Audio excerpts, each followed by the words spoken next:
আসসালামু আলাইকুম নমস্কাৰ সমগ্ৰ অসমবাসী ৰাইজক আগন্তুক ঈদ উল ফিতৰৰ আন্তৰিক শুভেচ্ছা জ্ঞাপন কৰিছো লগতে এই জটিল পৰিস্থিতিৰ সময়ত প্ৰশাসনে দিয়া যেটো নিয়ম নীতি সকলোৱে মানি চলে বুলি আশা কৰিছো আৰু এই ঈদে সকলোৰ জীৱনৰ যাত্ৰাটো সফল কৰি দিয়ে বুলি তাৰে কামনা কৰিলো আসসালামু আলাইকুম নমস্কাৰ সমগ্ৰ অসমবাসী ৰাইজক আগন্তুক ঈদ উল ফিতৰৰ শুভেচ্ছা জ্ঞাপন কৰিছো লগতে এটা কথা সকলোকে জনাও যে মহামাৰী কৰোনা ভাইৰাছৰ যি সংক্ৰমণ ইতিমধ্যে দ্ৰুতগতিত চলি আছে আৰু তাৰ প্ৰতি লক্ষ্য ৰাখি আপোনালোকে এইবাৰৰ ঈদৰ নামাজ যাতে ঘৰত আদায় কৰে আসসালামু আলাইকুম সমূহ অসমবাসীক মোৰ আৰু মোৰ পৰিয়ালৰ ফালৰ পৰা ঈদ উল ফিতৰৰ শুভেচ্ছা জ্ঞাপন কৰিলোঁ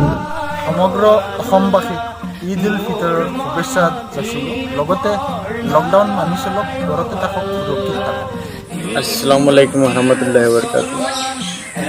আগামী ঈদ উল ফিতৰ উপলক্ষে সমগ্ৰ দেশবাসীলৈ মোৰ অন্তৰৰ পৰা আন্তৰিক অভিনন্দন জনালোঁ পবিত্ৰ ঈদ উল ফিতৰৰ শুভেচ্ছা জ্ঞাপন কৰিলোঁ আৰু বৰ্তমান সময়ত যি বিভীষিকাময় পৰিৱেশ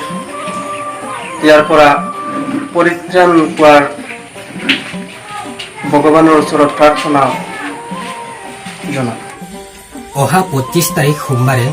ইছলাম ধৰ্মাৱলম্বী লোকসকলৰ ঈদ উল ফিতৰ আৰু এই ঈদ উল ফিতৰ উপলক্ষে মই সমগ্ৰ ভাৰতবাসী তথা অসমবাসীক এই উৎসৱৰ শুভেচ্ছা জ্ঞাপন কৰিলোঁ সমগ্ৰ ভাৰতবাসী মুছলিম সম্প্ৰদায়ৰ লোকসকলক পবিত্ৰ ঈদ উল ফিতৰ উপলক্ষে মন ৰাখি শুভেচ্ছা জ্ঞাপন কৰিছোঁ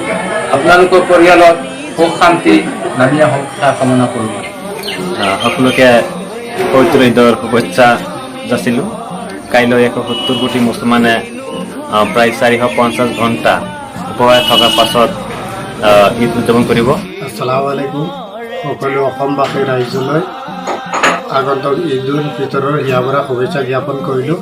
এই কোভিড-19 মহামাৰীৰ প্ৰতি লক্ষ্য ৰাখি সমূহে ঈদৰ নমাজ পৰিহাৰ কৰক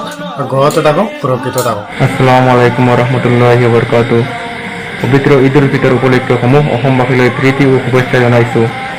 আৰু লগতে ইছলাম ধৰ্মাৱলম্বী লোকসকললৈ অনুৰোধ জনাইছোঁ যে আপোনালোকে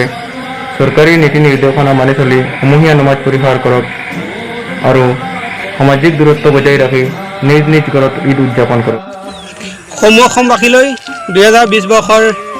ঈদ উল ফিতৰৰ আন্তৰিক শুভেচ্ছা জ্ঞাপন কৰিছোঁ আসসালামু আলাইকুম ৰহমতুল্লাহি বৰকাতুহ জাতি ধৰ্ম বৰ্ণৰ নিৰ্বিশেষে সকলোলৈ